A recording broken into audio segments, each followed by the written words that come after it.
நமச்சிவாய வாழ்க நாதன் தாழ்வாழ்க இமைப்பொழுதும் என் நெஞ்சில் நீங்காதான் தாழ்வாழ்க. மாணிக்க வாசகர் அருளிய திருவாசகத்தின் முதல் வரிகள். திருவாசகம்ன்றது ஒரு தேன் போல. தேன் கெட்டே போகாது. தேன்குள்ள போட்ட பொருள் அதுவும் கெட்டே போகாது.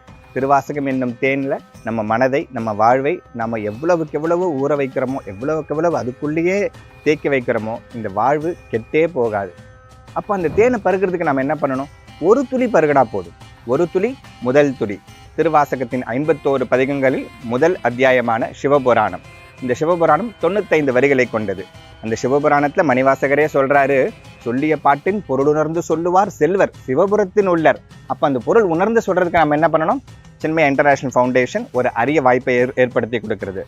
சுவாமி அனுத்தமானந்தாஜி அவர் இந்த 95 வரிகளுக்கும் ஒவ்வொரு வரிகளில் இருக்கிற ஒவ்வொரு வார்த்தைக்கும் அர்த்தம் சொல்லி அதுக்கு தொடர்பான இதிகாச புராணங்களை மேற்கோள் காட்டி அதை நமக்கு அழகாக புரிய வைத்து நம் மனதை திருவாசகம் என்னும் தேனில் திளைப்பதற்கு வாய்ப்பளிக்கின்றனர். இதில் அனைவரும் கலந்து பயன்பெறுமாறு அன்போடு வேண்டுகிறோம். தென்னாடுடைய சிவனே போற்றி, எந்நாட்டவர்க்கும் இறைவா போற்றி போற்றி.